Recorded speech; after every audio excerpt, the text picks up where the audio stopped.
A maioria dos investidores adora o setor elétrico por ele ser um setor que paga muita renda passiva. A maioria das ações desse setor pagam dividendos muito altos caindo ali na conta corrente da corretora todo mês, a cada 3 meses ou uma vez por ano somente.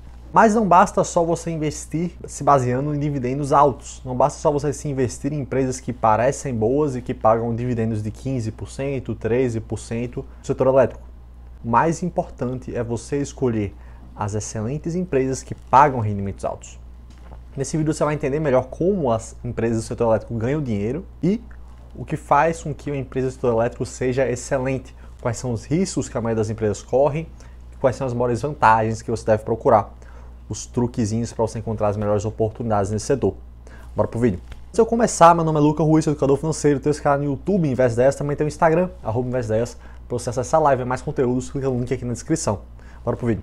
Pessoal, eu gosto muito do setor elétrico, não só por ele pagar muitos dividendos, mas também por ele ser um setor muito simples de você entender. É muito mais difícil para a nossa cabeça imaginar o funcionamento de uma empresa de software, o funcionamento de uma empresa de carros elétricos, até mesmo de bancos mesmo, do que você avaliar uma empresa de energia, que a gente está aqui rodeado de luz, a gente está rodeado desse bem que essas empresas vendem. Por isso, para mim, é muito mais simples você conceber, você conseguir entender uma empresa do setor elétrico. E o setor elétrico se divide em 3 etapas. Para essa luz aqui chegar na nossa casa e para as empresas ganharem dinheiro com a produção e com o transporte dessa luz, deve dividir as empresas desse setor em 3 partes. Primeiro é a geração, onde a energia surge realmente. Existem várias maneiras de você produzir energia. Mas no Brasil, assim, na Europa, por exemplo, é muito comum por meio de gases fósseis, por meio da queima de combustíveis. Então, lá é muito comum a energia ser gerada a partir do gás natural. Então, as potências europeias têm que importar gás natural da Rússia, por exemplo. Isso faz com que a Europa dependa muito da Rússia. Tem toda uma consequência geopolítica disso. Aqui no Brasil, a gente tem o privilégio de não depender de nenhum outro país para produzir nossa energia. Nós temos muitos recursos naturais, como água, como sol, como vento, e por isso nosso país produz principalmente energia a partir de fontes renováveis. Mais especificamente, 65% de toda a energia produzida no país vem da água, vem da energia hidrelétrica, a partir das usinas hidrelétricas, ou seja, aquelas grandes represas de água, onde a água fica represada, e o movimento da água acaba girando as turbinas, produzindo energia cinética e a partir disso sendo convertida em energia elétrica. Essa é a principal fonte de energia brasileira. Seguida logo depois por biomassa, a queima de cana, de etanol, eólica, solar, gás natural e algumas outras menorzinhas. Mas acaba que as empresas da Bolsa são reflexo, né, dessa matriz energética. Então a maioria das empresas da Bolsa produz energia a partir da água também.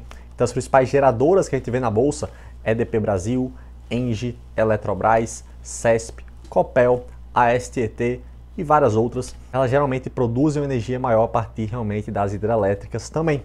Apesar de que, isso é só um detalhezinho que eu quero entrar mais a fundo depois, a maioria dessas empresas, elas cada vez mais vem migrando para outras fontes de energia. Antigamente, se você pegasse assim, 5, 10 anos atrás, quase toda a produção energética dessas empresas vinha realmente de usinas hidrelétricas, mas aconteceu alguns probleminhas, alguns riscos bem altos com esse tipo de produção, que é interessante você saber antes de ver empresas assim, eu vou contar mais para o final. E esse risco levou muitas empresas a migrarem a forma de produção de energia, né, de geração de energia, para outras fontes, como solar. A EDP Brasil, por exemplo, está trocando toda a sua produção de energia de hidráulica para solar. Também gás natural. A Engie recentemente comprou uma transportadora de gás natural gigantesca aqui no Brasil. Então, cada vez mais essas empresas vêm querendo diversificar as fontes de geração. Isso faz com que cada vez mais o Brasil também dependa menos só de uma fonte de geração, que é a água, né? Cada vez mais essas outras fontes renováveis vêm crescendo, o que é muito possível para o país. Então, assim, qual o caminho, né, para a energia chegar até aqui? Como é que as empresas ganham dinheiro com isso? Primeiro, como eu falei, a geração. Depois que essa energia é gerada nas usinas, né, nos campos solares de geração de energia solar, essa energia tem que ser transportada para as cidades, para os comércios, para as indústrias. Ela é transportada através de linhas de transmissão.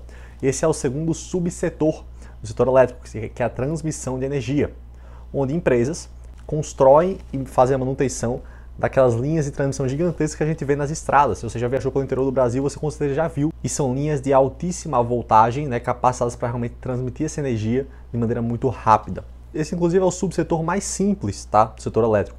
É um subsetor onde realmente não existem grandes riscos, como já a gente vai ver. E o terceiro subsetor é o segmento de distribuição de energia. Empresas geram energia no interior, essa energia é transportada para as cidades e quando chega nas cidades existe lá estações de distribuição de energia. Em cada estado, né, existe uma ou algumas distribuidoras, né, que são responsáveis ali por, primeiro, transformar aquela energia de alta voltagem que veio em uma energia própria para uso nas casas, de maneira segura. E além disso, né, cuidar realmente da distribuição, para que a energia seja organizada e seja transportada para cada rua, para cada bairro, para cada comércio, para cada indústria, para cada casa. Então as distribuidoras acabam que são a principal empresa do setor que tem contato com o cliente. Isso tem algumas consequências bem interessantes, tá? Tanto para as receitas dela, que são mais ligadas à economia, como já a gente vai ver, quanto também para os riscos também, que são maiores, tá bom? Os 3 subsetores, distribuição de energia, sem dúvida nenhuma, é o mais arriscado. Beleza, Luca, entendi como é que ocorre o transporte de energia e a geração, mas quem é que paga essas empresas? Como é que elas ganham dinheiro? A maioria dessas empresas ganha dinheiro através de contratos com o Estado brasileiro, através do que a gente chama de concessões, ou seja, o Estado ele faz leilões para que essas empresas, né, façam ali seus lances no leilão para arrematar o direito, seja de gerar energia, seja de transmitir, seja de distribuir. Então, na prática, eles estão prestando um serviço público. E a partir disso, a receita por prestar esse serviço é fixada. Então, por exemplo, como é que funciona na prática? Vamos começar pela geração de energia. Digamos que o governo ali, ele quer construir uma usina no interior da Amazônia, né, para que as cidades mais afastadas da região norte recebam energia, por exemplo.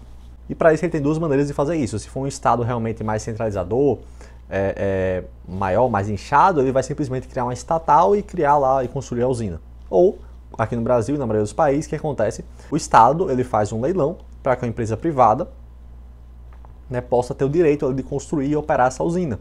E assim poder oferecer esse serviço de energia para essas regiões mais afastadas. Então vai lá, o Estado vai e coloca o leilão ali à venda, coloca esse direito aí à venda de gerar energia. E várias empresas privadas e também públicas, estatais como a Eletrobras, vão lá e vão dar seus lances. Olha, eu aceito receber 100 milhões de reais por ano para operar a sua usina. E a outra empresa fala, eu aceito receber só 90 milhões. E outra empresa fala, eu aceito receber só 75 milhões. Então a empresa que oferece o lance mais baixo ganha o direito, ganha ali a concessão. E vai receber ali 75 milhões de reais por ano, no caso, né, reajustado pela inflação. Em troca, vai gerar todo ano a quantidade X de energia ali fixada no contrato. Basicamente essa é a estrutura geral da coisa. Então quanto maior a usina, né, geralmente quanto maior a produção, maior também vai ser a remuneração dessa empresa. Isso sempre reajustado à inflação e sempre com contratos bem longos, de 20, 30 anos. Beleza, Luco, mas e as transmissoras de energia? É a mesma coisa? É a mesma coisa. Digamos que o Estado esteja vendo uma deficiência de transmissão de energia na região Nordeste e queira colocar uma linha de transmissão ali entre o Rio Grande do Norte, Natal, onde eu moro, e Fortaleza, no Ceará. Queira colocar uma linha de transmissão assim, passando pelo litoral. Para isso, novamente, ele vai colocar à venda esse direito de construir e operar essa linha em troca de uma receita. Mas no caso das transmissoras de energia, essa remuneração não vai ter uma relação direta com a quantidade de energia transmitida, por exemplo. Lembra que na geração, né, quanto maior a usina, geralmente maior a remuneração, que é justo, né, proporcional. No caso das transmissoras de energia, não existe essa proporcionalidade. Não importa se vai passar ali 100 megawatts por hora, 200 megawatts por hora pela linha, todo dia. O que importa é a disponibilidade da linha.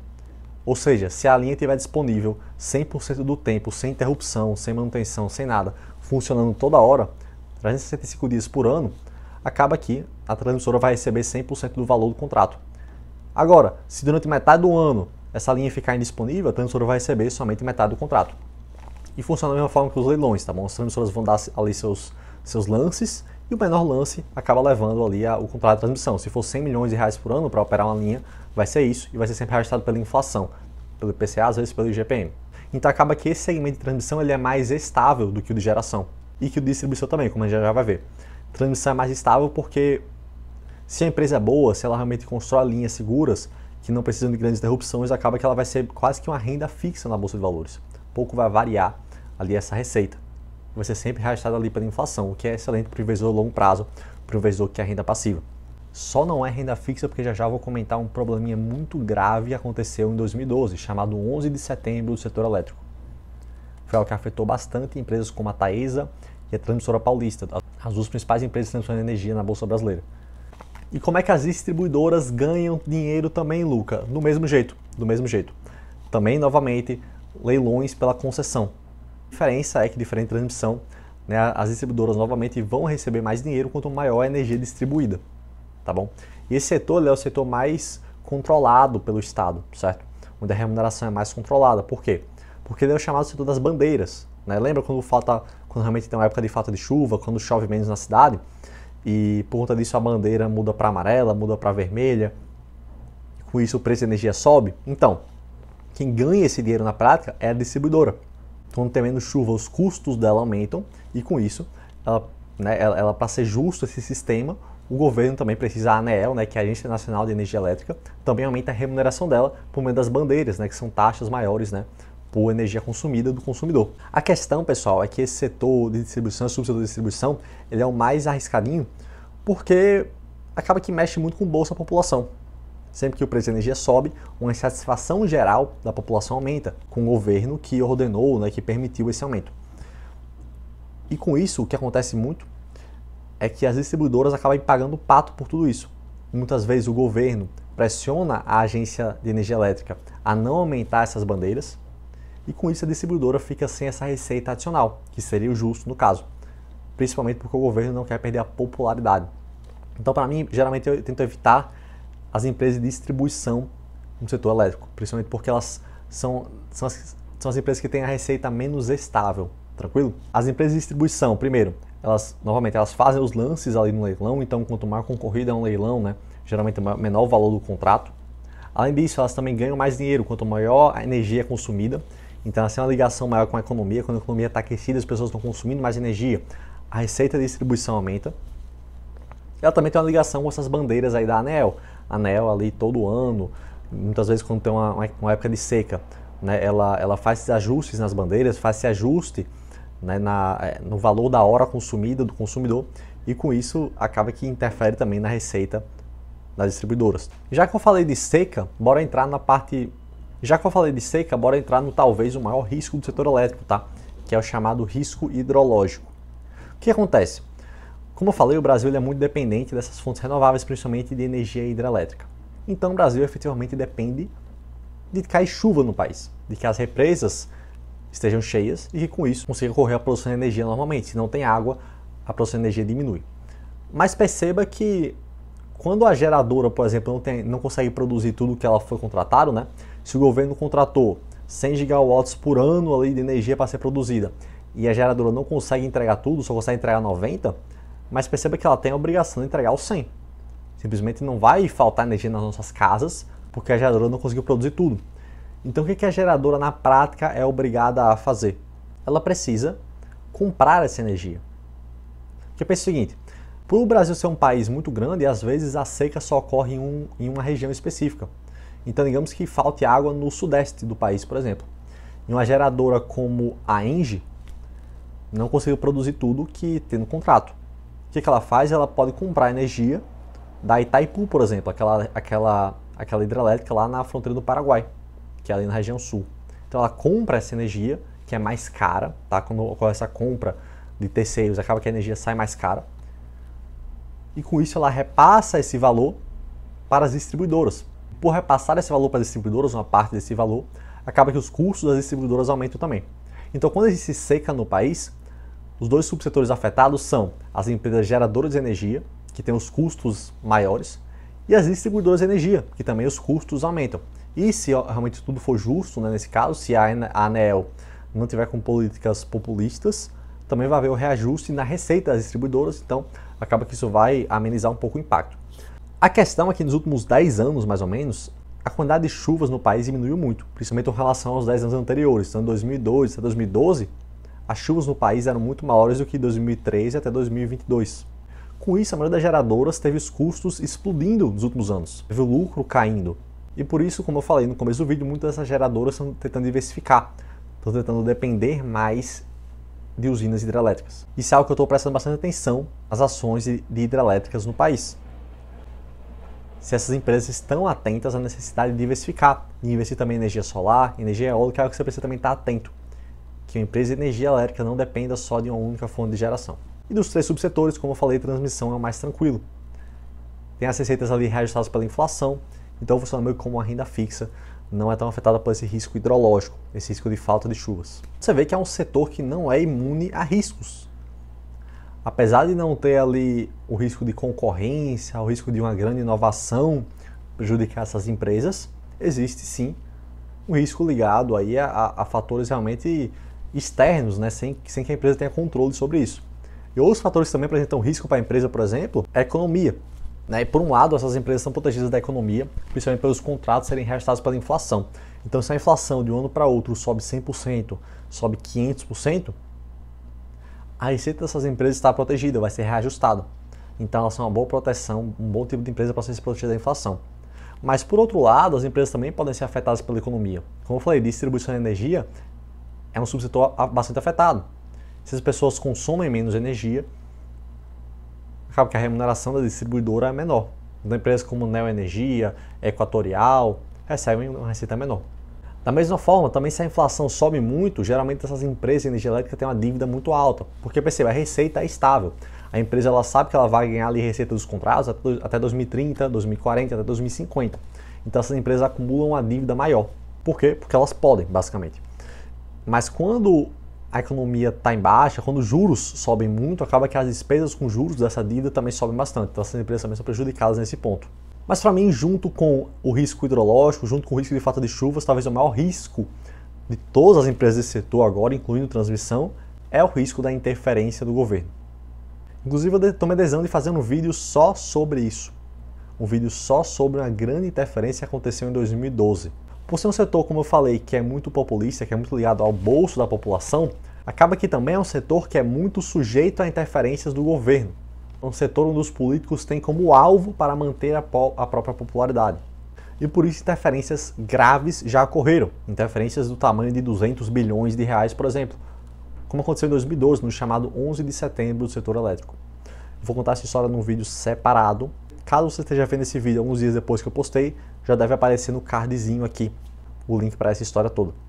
Recomendo que você veja. Essa história do 11 de setembro do setor elétrico ainda não tiver saído, como você estiver vendo esse vídeo, eu recomendo que você se inscreva no canal e ative as notificações, para assim que sair você já receber o avisozinho e assim conseguir ver o vídeo, ver essa história que é gravíssima e pouco conhecida no Brasil. É pouco comentada. Parece que foi esquecida pelos investidores que só se preocupam em receber dividendos sem se preocupar com a qualidade da empresa. Na prática, qual é o tipo de empresa de energia elétrica que eu gosto? Saindo dessa história de procurar as empresas com dividendos mais altos. Primeiro, eu gosto de empresas de energia elétrica que sejam privadas. Eu evito as estatais. Já é um setor que ele é muito regulado. Eu não quero uma maior complicação ainda escolhendo as empresas mais reguladas dentre as reguladas, que são as estatais. São as empresas que podem sofrer mais interferência, mais corrupção. Evita complicar as coisas, você pode jogar simples, você pode jogar numa empresa privada, que é bem administrada e paga dividendo alto, para que você vai comprar uma empresa estatal que tem maior risco? Segundo, eu não gosto muito do setor de distribuição de energia. A não ser que a gestão da empresa de distribuição seja muito eficiente, e aí tem algumas que já têm essa fama, como a Equatorial, eu prefiro ficar de fora. Quando eu olho para geradoras de energia, eu gosto de geradoras que sejam diversificadas, que não dependam só de usinas hidrelétricas, que também investam em transmissão, que também investam em outras fontes de energia como solar, como a eólica, como gás natural. Indo para a transmissão de energia em si, ficar atento principalmente à dívida da empresa, é ficar atento também ao prazo de vencimento das concessões. Isso é importante, tá? Para todos os três subsetores, né? Ficar atento para quando as concessões das empresas vencem. Que lembra que é um contrato com prazo final para acabar. Geralmente é de 20, 30 anos, né? Mas quando o contrato acaba, a empresa tem que devolver a usina, tem que devolver a linha de transmissão, tem que devolver a estação de distribuição. Não é dela. Lembra que elas têm um contrato para construir e ficar fazendo manutenção. Mas na prática, quando acaba o contrato, em tese, essa usina hidrelétrica, por exemplo, ela volta para a mão do Estado, que vai fazer um novo leilão. Então fique atento se as concessões da empresa que você está analisando também não estão vencendo, se não vence ali em 2025, 2026, daqui vence depois de 2030. Tá? E é claro, eu também gosto de dividendos altos. Se são empresas mais estáveis, eu quero dividendos ali na casa dos 8%, 10%, mas também sem ser muito ganancioso. Geralmente quando o dividendo é muito alto, quando é de 15%, 20%, geralmente tem um risco muito alto também. Então joga no simples, pega as melhores empresas, as empresas com as características que eu comentei aqui, e com dividendo razoável, tá bom? Porque o que você quer não é ganhar 20%, 50% de dividendos em um ano. O que você quer é a receber dividendo todos os anos pelo resto da sua vida, dividendos altos. Não adianta você receber um dividendo muito alto uma vez na sua vida e a empresa ir à falência no próximo ano e parar de pagar. O que você quer dividendos altos e que se mantenham por muito tempo. Por isso, busca na faixa dos 8% a 12% ao ano. Espero que você tenha gostado desse vídeo, espero que tenha esclarecido para você como as empresas do setor elétrico ganham dinheiro e lembre de ativar o sininho e se inscrever no canal para receber o vídeo 11 de setembro do setor elétrico que vai sair ao longo dessa próxima semana aí provavelmente. Tamo junto e até a próxima.